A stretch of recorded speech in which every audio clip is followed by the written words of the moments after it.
all that, it's great, but you belong at Bedford-Stuyvesant, not out there in Ridgewood. Well, why don't you detach us then, for Christ's sakes? Give us a shot at it. At least till we find out if there's anything here or not. Everybody wants wine stock, right? Well, maybe here's the lead we're looking for. We deserve this. Couldn't burn a three-time loser with this garbage you're bringing in here. The man has done absolutely nothing. The first thing you know, you'll wind up in an entrapment rap, the both of you. Brooklyn is loaded with guys that own candy stores, 2 cars, and like to go to nightclubs. Yeah, but you put this little candy store hustler together with Joel Weinstock, and maybe we got a big score. Big score, my ass. At best, he's selling nickel and dime bags. I wouldn't be infringing on your coffee break, Simonson, if I thought it was a nickel and dimer. Your hunches have backfired before, Doyle. Or have you forgotten about that already? Jesus Christ, Jimmy, what's happened to you guys lately? Every year, you lead the narcotic bureau on arrest. What, was it over 100 again last year? Terrific. But who? What did you bring in? A high school kid in short pants that had a twitch? You grab a bellhop because he's got 3 joints in his sock?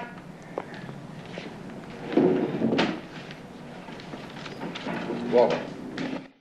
And scene from arguably one of the best American cop movies ever, The French Connection, and its director, William Friedken, in the spotlight tonight on the movie program on Public Radio KCBX. It's Take 2.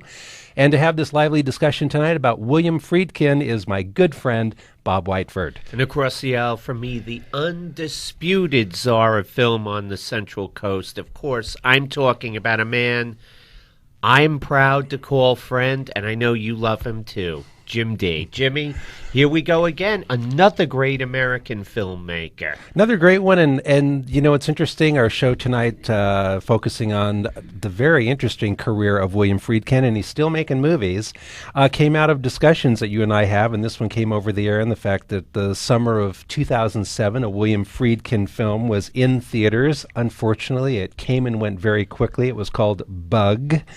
And here's a director who is considered one of the great American directors, or at least has a body of work in that quintessential time period of the 70s and into the 80s where, I don't know, those American filmmakers, we talk about the hallowed 70s, perhaps they were not only breaking new ground, but influenced by European directors. And watching some of the William Friedkin films today, you know he was totally influenced by a lot of European directors and probably got a kick out of working with a lot of the European actors in many of his films. Absolutely, Jimmy. I think William Friedkin is a really interesting filmmaker. And I think if we just looked at his stuff from the 70s alone, he would be in the pantheon of great American filmmakers. But I suspect there's still a great film in this guy, probably maybe more. You know, I was thinking about Bug the other day, and when we were talking about it, it was the best reviewed film. Remember a couple of weeks ago we were talking about the, the big blockbuster films, and our callers weighed in on that. And I think it was every review I read of these films was not particularly good. In fact, there were a bunch of films that came out that didn't garner a lot of good reviews.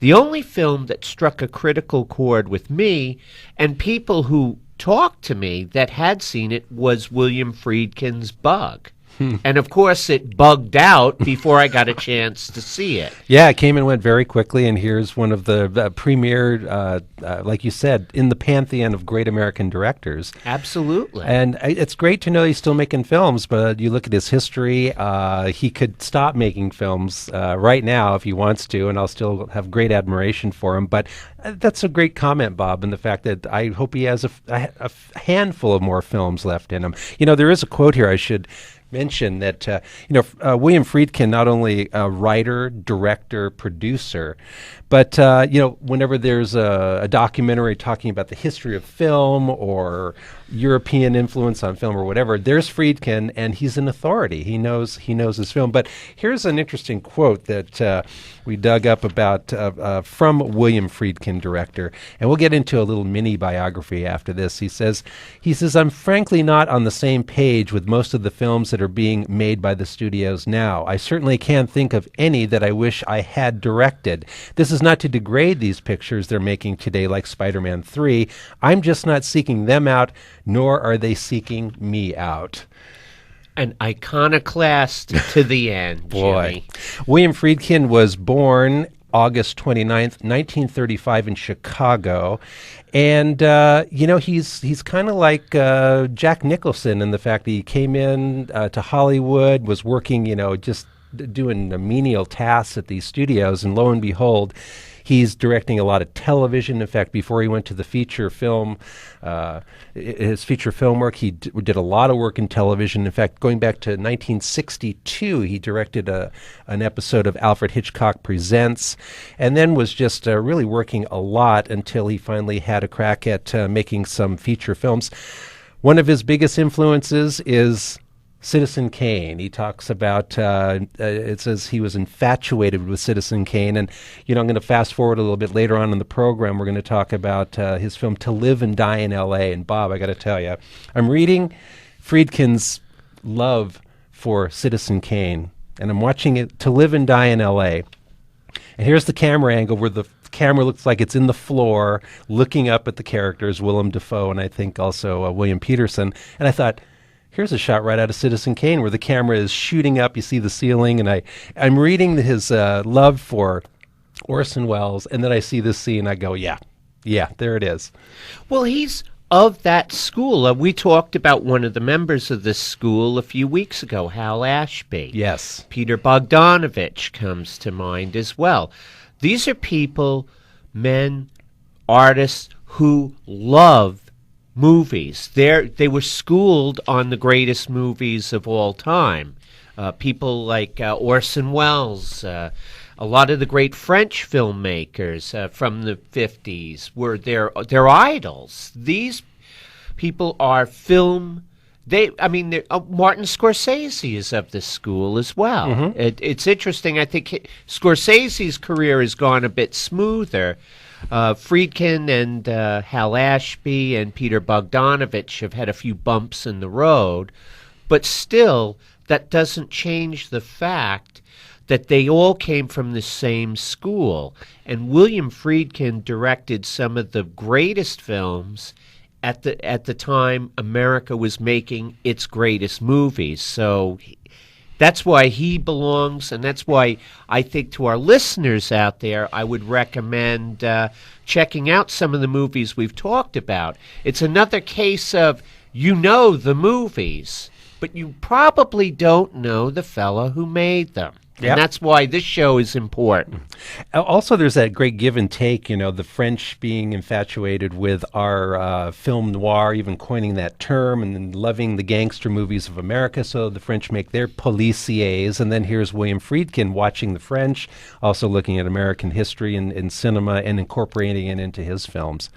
And I want to say that I want to congratulate William Friedkin for always pushing the envelope. He always seems to, perhaps again in his latter part of his career, the last 10 years or so, perhaps not having the opportunity or the funding or whatever to make the groundbreaking films that he's made before. But, going back to, let's look at the early career of Friedkin.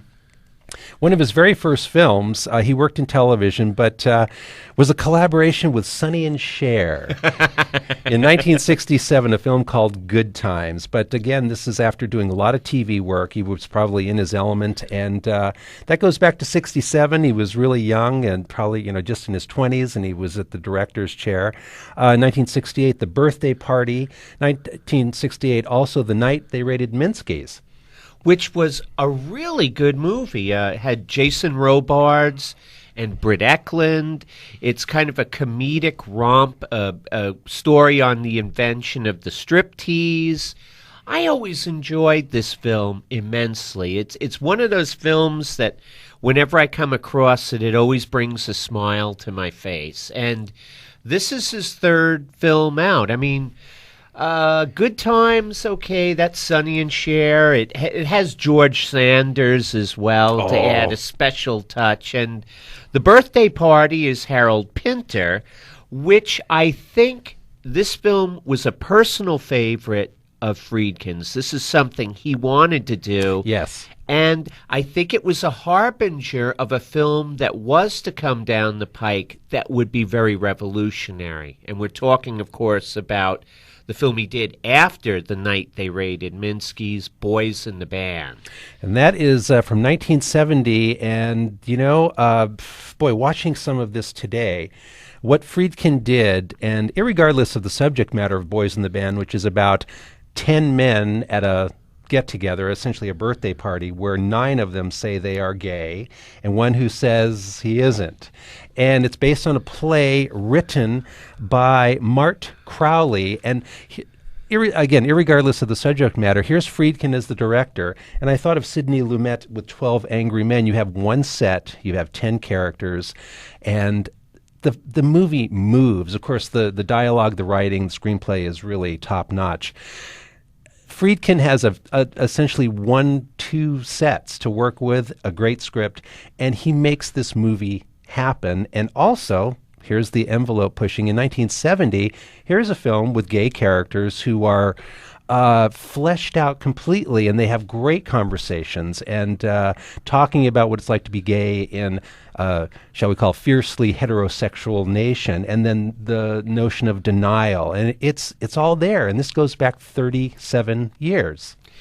You know, Jim, if this film came out today, people would be saying how revolutionary it is. Mm-hmm. The impact this film had in a post-Stonewall New York, when it first as a play and then as a film, needless to say, this was extremely controversial, extremely envelope-pushing. And the thing is, I think for the first time, we're seeing gay men as they're people. Mm-hmm. They're not hysterical psychotics with butcher knives that go around killing old ladies. They're not drug addicts. They're not, well, I mean, these guys can certainly party, but that's not the point. It's that they're like anybody else mm-hmm. in that aspect.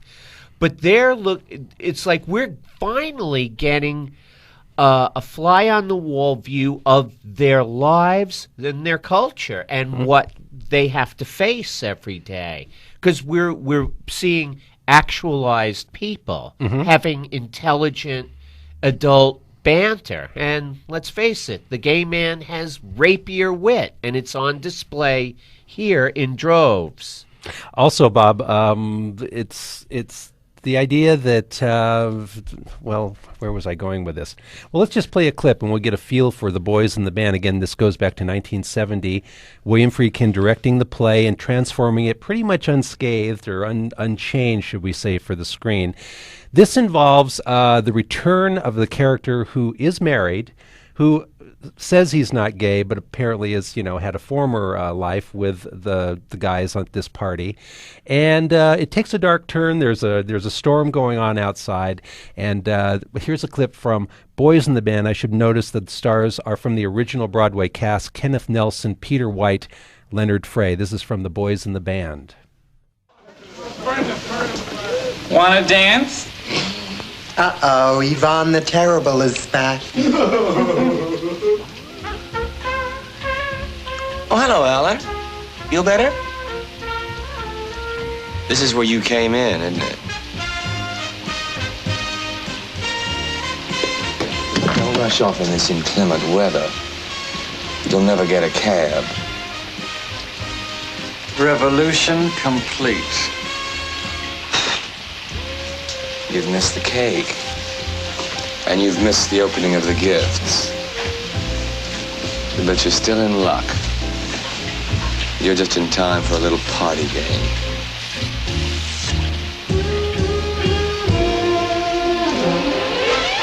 Hey, everybody. Game time. Why don't you just let him go, Michael? Oh, he can go if he wants to. But not until we've played a little game. What's it going to be? Movie star gin? No. That's too faggy for Alan to play. He wouldn't be any good at it. What do you want to play, Michael? The truth game? Cute, Ellie. Or do you want to play murder? You all remember that one, don't you? Very, very cute. As I recall, they're similar. The rules are the same in both. You killed somebody. Mickey, I'm leaving. Stay where you are. Michael, let him go. He doesn't really want to. If he did, he'd have left a long time ago. Or he wouldn't have come in the first place. It's a scene from the William Friedken directed film version of The Boys in the Band. And what I was going to say, Bob, regarding these characters, the 9 homosexual characters and the one who professes to be straight, is that in the history of cinema, homosexuals have a stereotypical viewpoint. It seems like, they have not been treated on screen very well over the course of the years, and this film broke all the rules as far as an entire film devoted to, shall we say, the unstereotyping of homosexuals as they're portrayed on the screen. I think on that note, Jim, this film is as revolutionary as, say, Who's Afraid of Virginia Woolf, which came out a few years before, in that it's breaking down barriers. Yes. And listening to that clip, I was thinking, here's a group of men where the world is rough on them, and they're rough on each other. Oh, they are, yes. They're that's one point I'd like to make, is that this film, these guys have got the knives out there. Everybody's carving each other up. Well, let's play this next clip. We have one more clip from The Boys in the Band, and again, talking about how revolutionary this was 37 years ago. Here is the actor Leonard Frey, who plays the character Harold, and this is from The Boys in the Band, directed by William Friedken. Now it's my turn. And ready or not, Michael, here goes. You're a sad and pathetic man. You're a homosexual and you don't want to be. But there's nothing you can do to change it. Not all your prayers to your God. Not all the analysis you can buy in all the years you've got left to live. You may very well one day be able to know a heterosexual life, if you want it desperately enough. If you pursue it with the fervor with which you annihilate. But you'll always be homosexual as well. Always, Michael. Always. Until the day you die. From The Boys in the Band from 1970, William Friedken transforming that to a film. And like you said, Bob, if this played today, I think there would be a lot written about it. It would... and hey, how about a director out there? Hey, there's remake The Boys in the Band. It's quite a piece, and got to hand it to William Friedken for taking it on. And now here we go with the Friedken career. His next film is The French Connection. Wow. Wow, wowee. And this is one of the all-time great movies. He must have won a bunch of Academy Awards for this. Gene Hackman, I think Friedken won for Best Director, Best Picture. Swept the Oscars that year. And here it is, a real gritty police tale. Now, you're out there saying, well, another gritty police tale? Well, I got news for you. This is probably the first. I would say so. The first that, Bob, I remember watching this, and there was also, I think this film really holds up, but I remember seeing this movie in the movie theater, and it was so exciting and so in your face, and beyond the incredible car chase scenes, I mean, there's this immediacy about it, and we actually have some audio of William Friedken talking about it, how he approached the filming, but, he says, I don't want to preempt what he's saying, but he talks about filming The French Connection in a documentary style. And to me, to say that and to pull it off are two different things. And, I'm watching this movie just to prepare myself for today's show. And the thought of a director being just off camera yelling, cut, there's something that he creates, and it's like he's capturing. It's not like you're inventing something and filming it. It's like this thing is happening, and it's this whirlwind, and his cameras are rolling. That's the way The French Connection feels to me. I like that, Jimmy, because I don't think there's one frame of this film that's shot in the studio.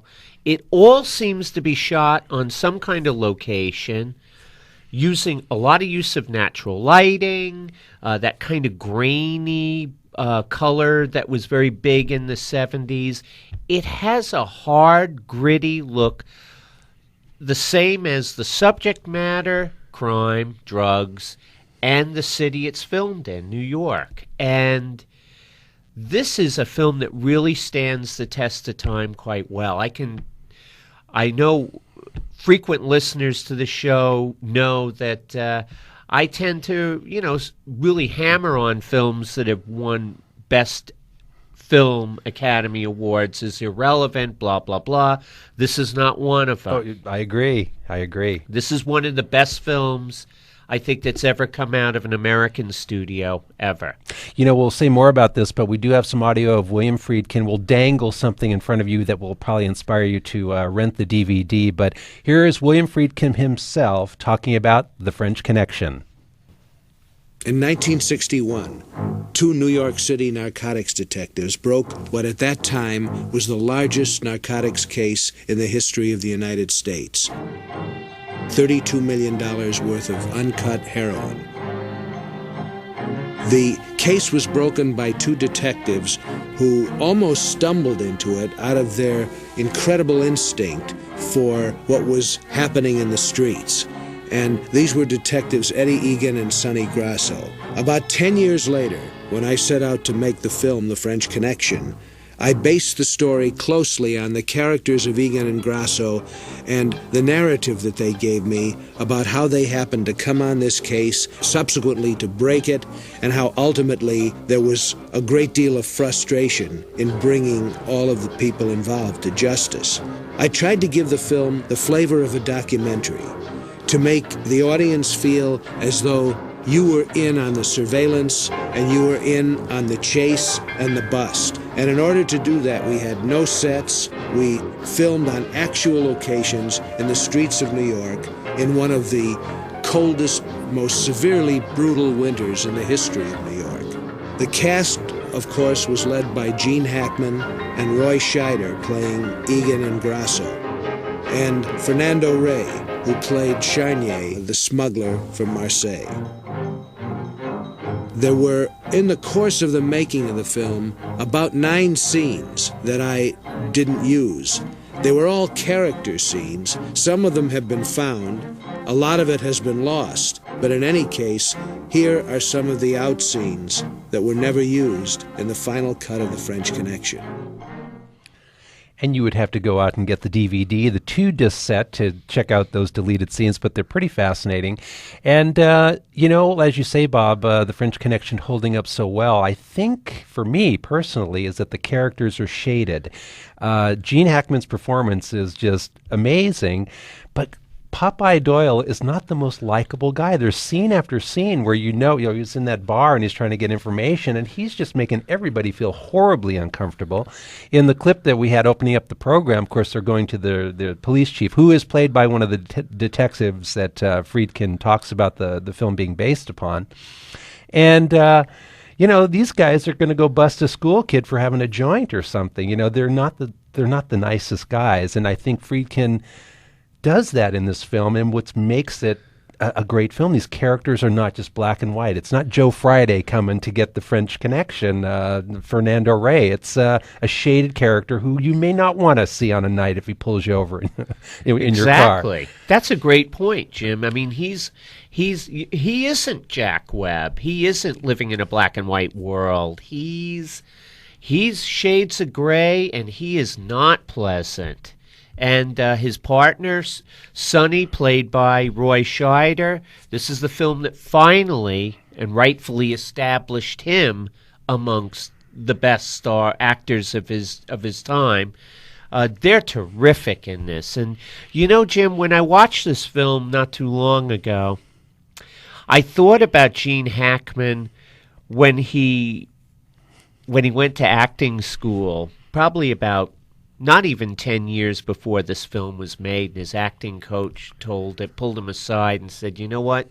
You don't have what it takes. I hate to tell you this. I really think you're a nice guy, but I never think you'll have much of a career." And I look at this film, and I look at how great Gene Hackman is in it, and all I can say is kudos to Gene Hackman, kudos to Roy Scheider, and especially kudos to William Friedken for making a really great film. And we were talking about, as Friedkin mentioned in the audio, about approaching the film with a documentary feel, with handheld cameras, and I mean, the nobody did this up until this point that I can think of. Do you? No. He mixed all the styles, but see, even beyond just the stylish camera work and the great direction, I mean, you do have to create this maelstrom that he gets going in this film. And I still think, you can have all the technique you want, but unless you somehow create this scenario, this amazing car chases, these characters, I mean, all the technique won't help you in the world. He has both technique and somehow he's able to create this amazing stuff that just seems like he's on the streets of New York capturing it as it happens. Amazing film. And I do want to mention Roy Scheider. He did work with William Friedkin more than once, and boy, he's a guy that we need to do a show on. There's a great scene where Roy Scheider is, hard as nails cop, and of course, I don't want to give away too much of the film, but there's a specific car in this film that has the big heroin cachet, let's just say. And Roy Scheider in one scene goes from being the car attendant, so to speak, and he's giving back the car to the guys from Paris, thinking that the heroin is still in the car. And he's kind of like this car attendant. He takes on a whole different character than the very hard as nails not a gumshoe, but detective cop that he is. I mean, both Scheider and Gene Hackman are great in this film. And I think this film, maybe the last word on this film is that it spawned so many films after it that tried to recapture that feel. Yes. I think of the 7-Ups with Roy Scheider and Tony LoBianco, which is a very good film, I might add. Friends of Eddie Coyle with Robert Mitchum. This film reinvents the detective or the police drama, and it changes it probably forever. I forget where it was. There was a spoof on trailers, on previews, where the first thing out of the guy's mouth is a renegade cop. Is this? That's the subject of countless movies. And here's, like you said, here's the original. Here's the original renegade cop, where you're kind of going, is this guy good? Is this guy bad? Talking about Gene Hackman. But revisit The French Connection, folks. And the sequel was directed by John Frankenheimer. So not bad either. Not bad either. You're listening to Take Two, the movie program on Public Radio, KCBX San Luis Obispo, KSBX Santa Barbara. Bob and I are talking about William Friedkin. We'll be back with more in a moment.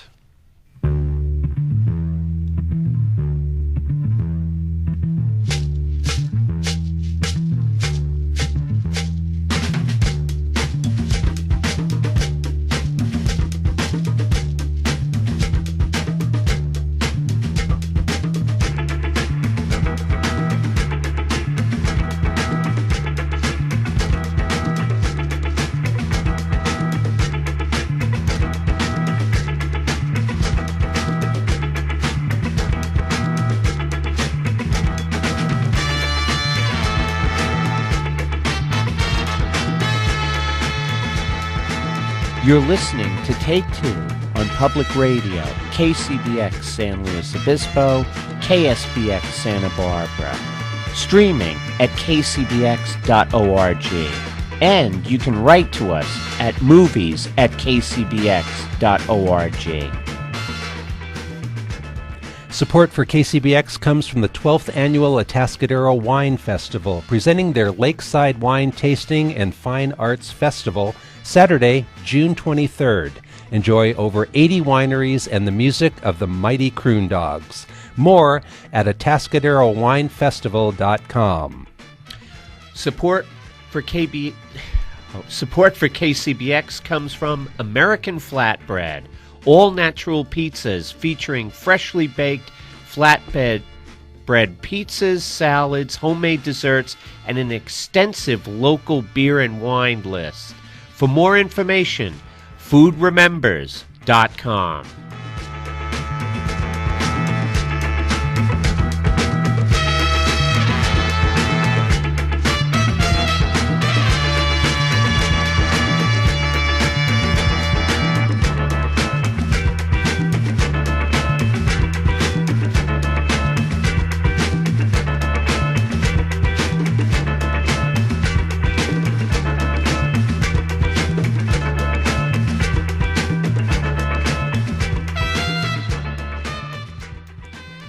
We're back on Take Two, the movie program on Public Radio KCBX. My name is Jim Dee. I'm here with Bob Whiteford, and we have the spotlight tonight on director, writer, producer William Friedken, and pretty much focusing on his golden decade of the 1970s and some classic movies that he directed.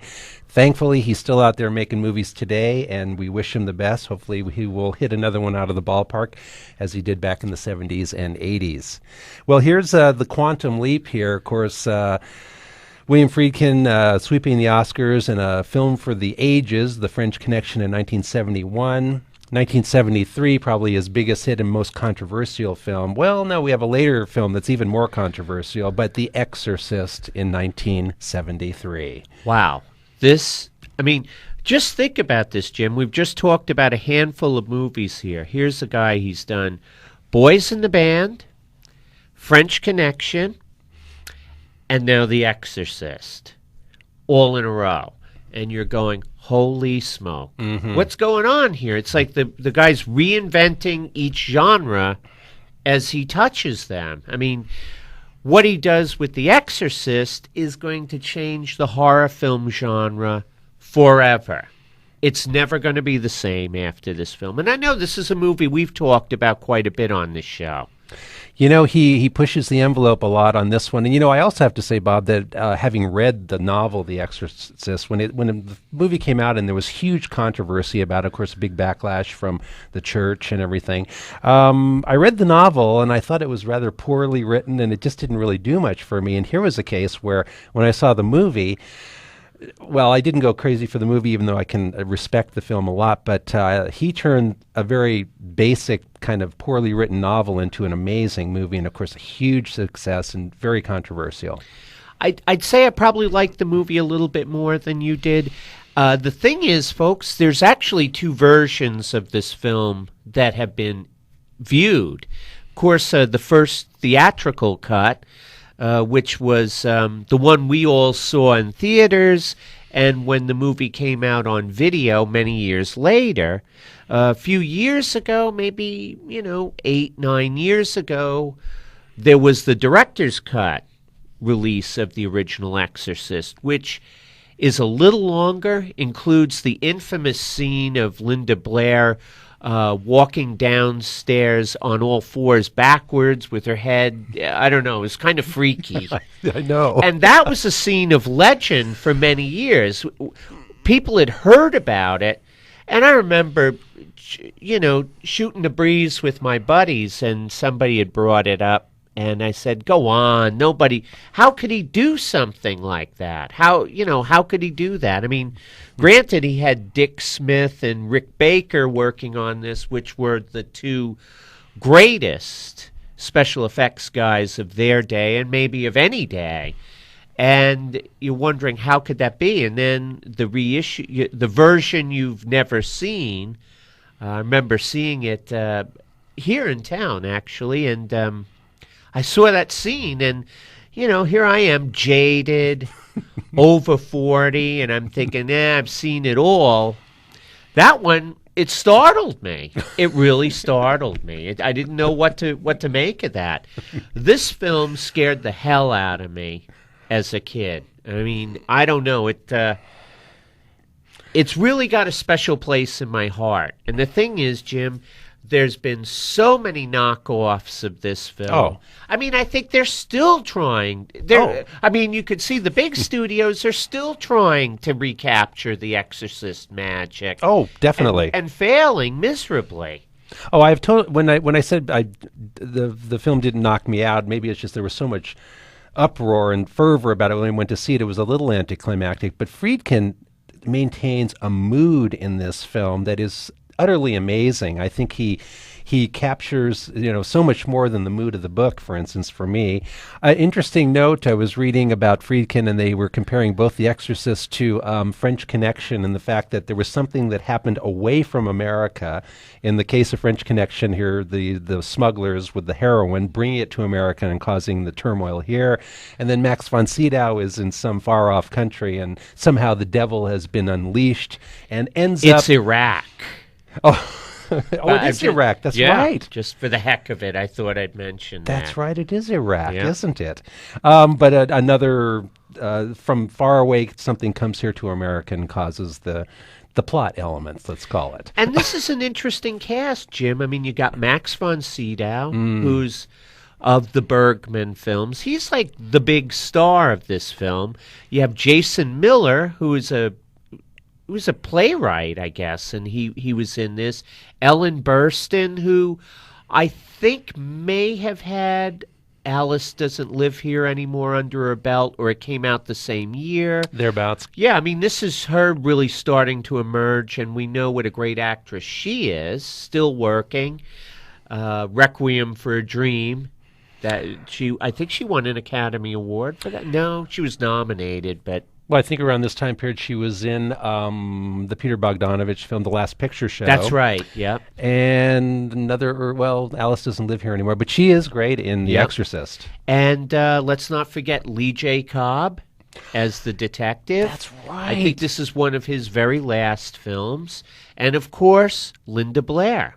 Yeah. I mean, this is the film that made and ruined her career all at once. And it's funny, I was just watching a few scenes from a teen gore fest that she was in from the 80s called Hell Night. And I remember that title. Yeah, it's Vincent Van Patten. You know, I mean, it's got to have a Van Patten, right? And I was looking at her face, and I was looking at her, and I was wondering, what's she thinking? Is she thinking this is what The Exorcist led me to? Just a series? It's a shame. I feel for her. You know, she had a pretty rough go of it, but this film made her a household name as well. I mean, this was a huge hit. Yes, it was. And the controversy is outside of the theaters. There were usually local churches with people with petitions and things like that, because there was a lot of controversy regarding this film. And that meant good box office. Here's a clip from The Exorcist. Here's the wonderful Max von Sydow, who is the exorcist, and talking about how to approach the devil. Especially important is the warning to avoid conversations with the demon. We may ask what is relevant, but anything beyond that is dangerous. He's a liar. The demon is a liar. He will like to confuse us. But he will also mix lies with the truth to attack us. The attack is psychological, Damien, and powerful. So don't listen. Remember that. Do not listen. I think it might be helpful if I gave you some background on the different personalities Reagan has manifested. So far, I'd say there seem to be 3. She's convinced that There's only one. The majestic voice of Max von Sydow. You know, I wonder if William Friedken was kind of giddy. You know, he probably watched, these great European films, and of course the films of Ingmar Bergman, and watching the great work of Max von Sydow. I think of him in a number of Ingmar Bergman films, but probably his most famous in The Seventh Seal as the disillusioned knight returning from the Crusades and questioning the existence of God. But what a wonderful choice for The Exorcist. And also, I have to hand it to William Friedkin. I think I was reading an interview where the studio wanted to have a really kind of a gory poster for the film, and he says, no. And that here's again the magic of a great director, in charge of everything. The picture of the Exorcist poster, you see the light on the darkened street and the man standing, the silhouette with the case, and to me what a poster. It's an image. It's brilliant. It's an image that I'll always think of with The Exorcist, and just the one, picture for the poster. It's amazing. It's great. Jim, that's a great point. I hadn't even thought about that. What a great homage to probably films that he grew up loving that influenced him to cast Max von Sydow, and how fascinating it is that probably for all the great films Max von Sydow did with Ingmar Bergman, that this is probably his most famous movie. Very much so. As The Exorcist. What an incredible film. It's like The French Connection before it. It's reinvented the genre. It changed it forever. And, I should mention the film we mentioned earlier, The Boys in the Band. There's a few scenes in there where I looked at it and I go, oh, that's an Ingmar Bergman shot. There's really close-up of faces close together, and it looks like something from an Ingmar Bergman film. And I thought, there's the Bergman influence. And what better way to film like basically a play that's in one set, but to get up close. It kind of like Passion of Joan of Arc, the Carl Dreyer silent classic. I mean, well, that shows he's schooled from the best. He really learned. I mean, he's right there. I think also, we've talked about this, the horror film still, we've come to more of the slasher film with a lot of gore and torture seem to be making the rounds over the past few years, but, nothing really comes close to The Exorcist. No, there's more intelligence here. The characters are fleshed out more. They're all, I don't know, there's just so many cheap imitations. It's like, this is the first and by far the best. So here we go. We went from 1970 with Boys in the Band, 71 French Connection, The Exorcist in 1973. Let's see. Next, as far as his film resume goes, we talk about 1977. Bob, I was watching this today and I got wrapped into Sorcerer, and we need to talk about the story of the title, but William Friedkin takes on remaking one of the great French films, The Wages of Fear, which I highly recommend to all of our listeners. One of the greatest films of all time. And yet, in the hands of William Friedkin, I think Sorcerer holds up to the original. They're both great. He's achieved something here, and unfortunately, Friedkin wanted to call it The Wages of Fear. But you want to tell the story, Bob? Well, the geniuses at Universal, I think it was Universal that released this, said no. They wanted to have that Exorcist feel. So they wanted to call it Sorcerer. And I can say, I know I've got a close friend who's worked with William Friedkin on a film, and I can tell you, in no uncertain terms, William Friedkin does not tolerate fools or idiots very easily. Ooh. And needless to say, he went ballistic over this, because what the heck is Sorcerer got to do with this? Well, do you know it's in the movie? Yeah, I think it's written on the side of the truck with chalk. Yeah, well, it's a fleeting scene where one of the trucks going by, Sorcerer is written on the side, and that's somehow, it's not even mentioned in the movie. And I think, Jim, the film didn't do too well at the box office. Plus, it was $18 million, and at the time, that's like, Huge. $50 million. They were talking about it going over budget. And watching this film today, I can see how 18 million was a bargain. Absolutely. And I think, Jim, this is the beginning of Friedkin. Basically, what I think has happened with Friedkin down the years is they're kind of froze him out. They've kind of almost in a weird way blacklisted him. They don't want him to make the movies he wants to make. And if they do give him a shot, they're all over him. This is a situation Orson Welles had to deal with. I think anybody that's original and has their own idea of how to do things, and they don't want to be meddled with, and they don't tolerate fools, this is, I think, the beginning of this happening with him, with William Friedkin. This is a really good film. Great film. And I have to say, I'm not fans of remakes, especially of great films. Wages of Fear is one of the greatest films of all time. That's a given.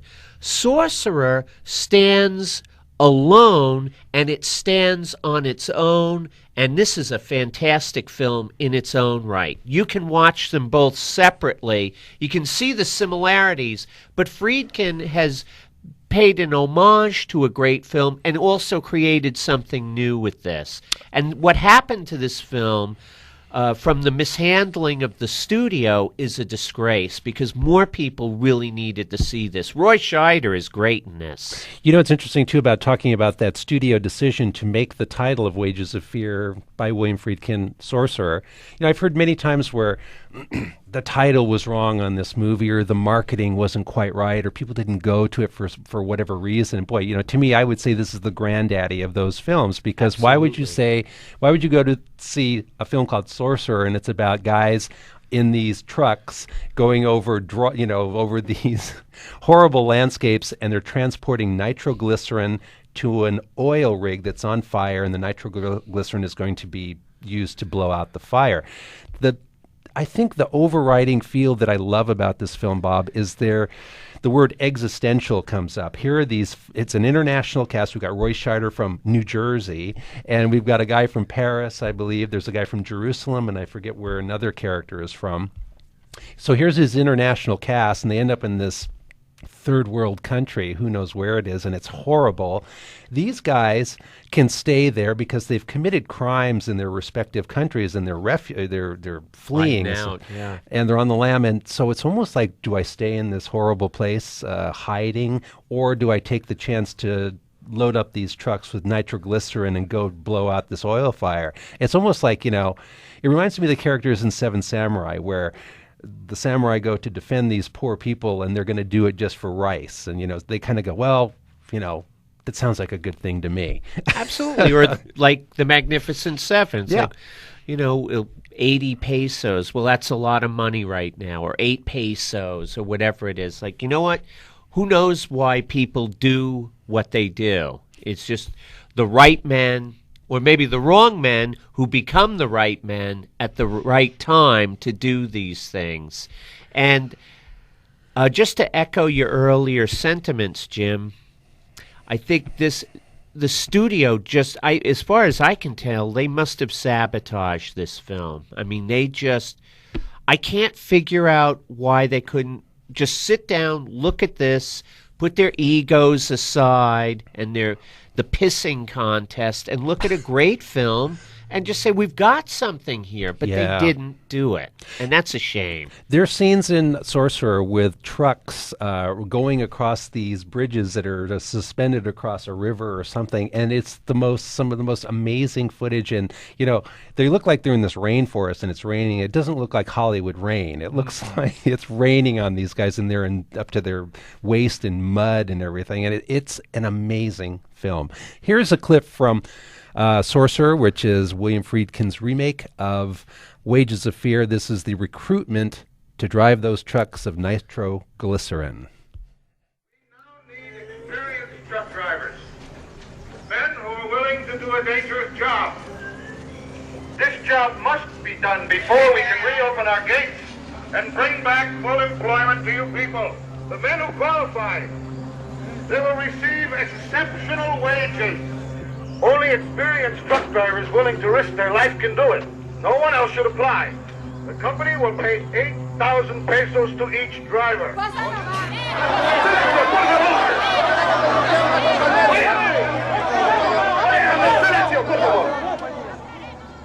Four men with enough guts can save Puerto Rico and your village.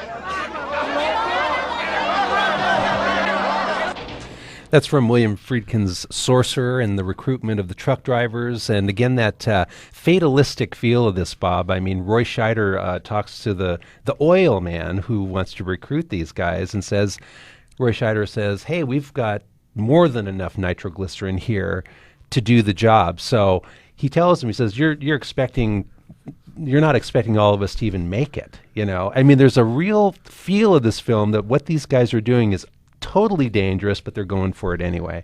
And that's what's so great about this film. It's great adventure, and it's shot in that way, like you mentioned with French Connection, Jim. It's like these trucks are rolling through this jungle landscape, and there's a heavy torrential rain, and like you say, not a Hollywood rain.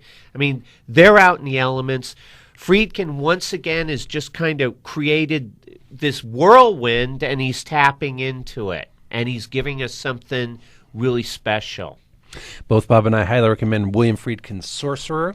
And now we move on. Bob, I think you're right about Sorcerer, kind of the downturn of not his filmmaking prowess, but it's more like, You know, studios kind of they're kind of pulling the reins on him, and they're messing with him now. Now, after Sorcerer, William Friedkin directed The Brink's Job in 1976, and that was a great little movie, a comedy, caper film, Peter Falk, very similar in tone to Night They Raided Minsky's. It's a pleasant film to watch. A lot of fun, shot on location in Boston. It has the same gritty look as The French Connection, but the subject matter is a lot lighter. And unfortunately, it's a very hard to find film. And it's a shame because it's a lot of fun. Well, let's move on to probably the most controversial film. You thought The Exorcist was controversial in William Friedkin's career. But in 1980, with Al Pacino at the head of a great cast, the film Cruising, here's Friedkin. You know, we talked about Boys in the Band, and then we talked about French Connection. Well, here he kind of takes the elements of, unfortunately, a homosexual killer, and mixing it with a police drama, and Al Pacino in a really incredible performance, Paul Sorvino in this, both looking very young, from 1980. But Cruising caused a huge controversy that didn't work like The Exorcist and filled people with the theaters. I mean, it was there was a heavy backlash, and again, the stereotyping that Friedkin seemed to smash in Boys in the Band was back in force in Cruising, with a very horrible depiction of the gay community, and the backlash was really rough. This film really puzzles me, Jim. On one level, Al Pacino's performance in this is incredible. It is. He is amazing in this. But like you just mentioned, whereas he broke down barriers with Boys in the Band, Cruising seems to be like he's coming back and throwing, trying to get those barriers back up. It's a perplexing, at times fascinating, at other times excruciating film to watch. It's incredibly uneven, and it's an ugly film. It's unpleasant. I mean, it's not to say technically it's not well made. It is, which makes it even more perplexing. I'm just, more times than not, I'm left scratching my head when I watch this movie. Incidentally, my brother-in-law at that time and I were walking a dog on the East Side Pier where they shot one of these scenes for the film, and we actually were in a crowd shot in this film. So this could have been my... And Bill Friedkin cut me out. I ended up face down, and I'll never forgive you for that, Billy. This could have been it for me. Oh, still we like William Friedkin, right? Oh, yes, of course. How about a clip from Cruising? This is Al Pacino talking to a very young Paul Sorvino, who they're talking about nailing this murderer. And, this is from Cruising, Al Pacino and Paul Sorvino. I don't understand how you let those guys work me over like that. Welcome to the detective division. We're gonna have to find another way, Captain, because I'm not getting paid enough to go through this. You think I enjoy it? We're looking for a killer. We had to make it convincing. Look, the guy was innocent. You worked him over like he shot the president or something. You destroyed that kid. You didn't even have a case against him. You fingered him. I fingered him, but I didn't think anybody was gonna go that far with him. Sometimes you only get that one chance. He didn't have a knife. How many? You're gonna come into days where you have to collar a dozen guys like that. Scared, weird little guys who don't know why they have to do what they do. It isn't their fault. It isn't your fault. It's the job. I can't do the job.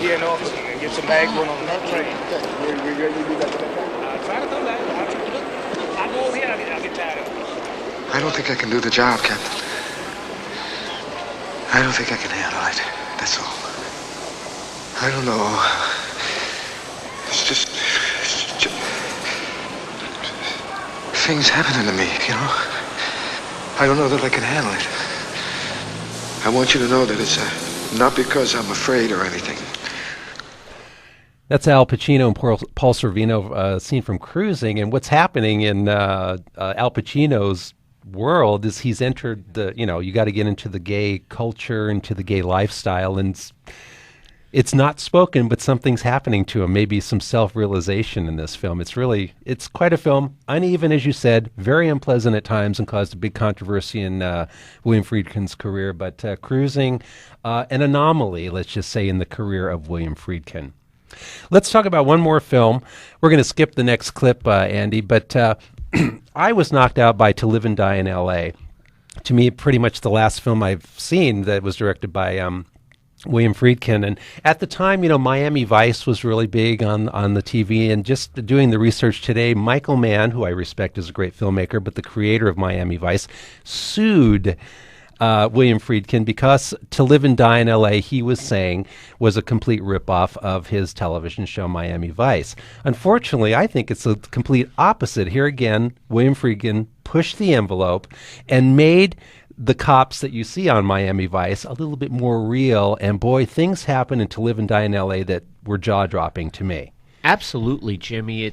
It after a series of probably not such great films, Deal of the Century comes to mind.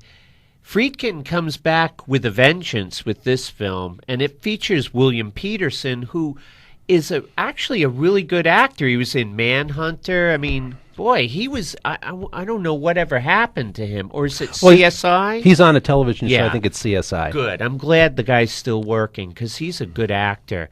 Him and William Dafoe are terrific in this film. He's kind of recapturing his French Connection glory with this. Definitely. This is a tough, hard-edged cop flick, and highly recommended. Here's a clip from To Live and Die in L.A., William Peterson talking about his partner who was just murdered the day before. I'm sorry about Jimmy Hart. Jimmy was more than my partner, pal. He was my best friend for 7 years. He was the most righteous guy I ever knew. He had 2 days to go, and that was it. Can't understand why somebody'd waste him over a counterfeit beef. Rick Masters killed him. See, Jimmy got too close. We had a tail on him and his mule for 6 months, but we couldn't make the plant. Jimmy went out to check that warehouse near Lancaster because he found out it was rented under a phony name. But I don't know. For some reason he wanted to go out there by himself. It's William Peterson from the great L.A. cop movie To Live and Die in L.A. Again, folks, watch this film if you haven't seen it. It will surprise you at every turn, and it grabs you by the nape of the neck and never lets go. I might add, Jimmy, he did a remake of 12 Angry Men with George C. Scott, Jack Lemmon, Armin Mueller-Stroll, and Tony Danza, which was on Showtime, I think, in '97, which was outstanding. Our tribute to William Friedkin. Hope you enjoyed it and hope you go out and rediscover some of his great work. And William, you got some more films ahead of you. Hopefully you're going to be directing something great that we'll be talking about in a future edition of Take Two. Hey, until next week, thanks for listening. Our thanks to Andy, our projectionist, and thanks, Mo, and thanks everybody out there. We'll catch you next week here on Take Two.